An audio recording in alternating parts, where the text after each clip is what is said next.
Now, Senior Presidential Advisor Osafo-Maafo says that he is worried that for the first time, Ghana has become a target for terrorist activities. He also cited the sub-region as an epicenter following recent attacks on neighboring countries. He said Ghana's abundant mineral resources within the sub-region puts it at risk of a possible attack, a reason for a concerted effort to arrest the situation. Samuel Mbura has details in this report.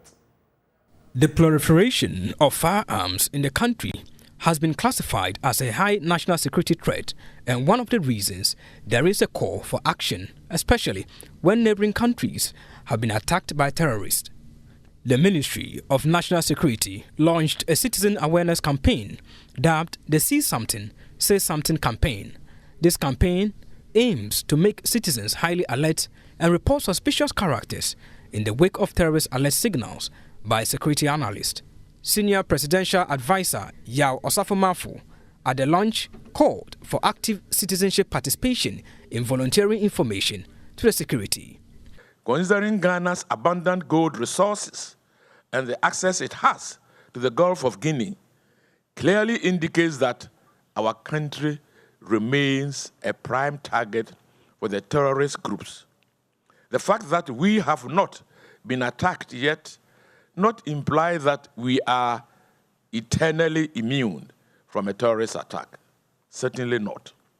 Deliberate actions and conscious efforts, not only by our state security and intelligence agencies, but also all Ghanaians and persons within the country's jurisdiction, are required to keep the terrorists away. He said the government will continuously retool the security services to make them proactive.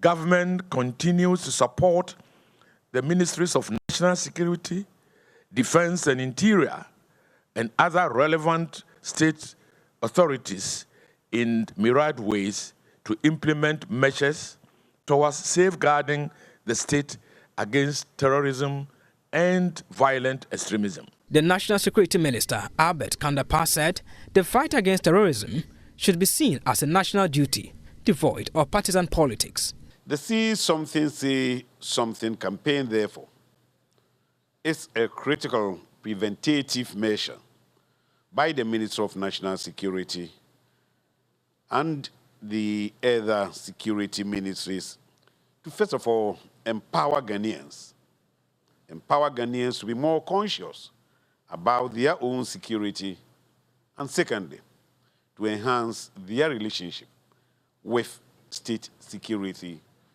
authorities. Effort will be made to crack down on misinformation, which creates unnecessary fear and panic. There are laws in this country that deal with the publication of false news with the intent of causing panic and fear.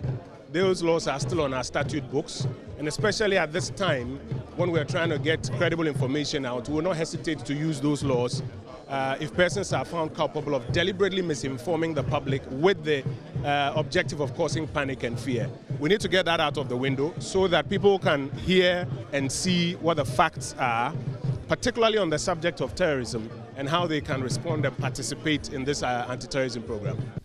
Ranking Member of Parliament Select Committee on Defense and Interior, James Agaga, says he will support the government to protect the country's territorial borders and citizens because security is a national concern. But first of all, it's important to underscore the point that we have never politicized issues of terrorism, starting from the time the framework for countering terrorism and violent extremism was launched.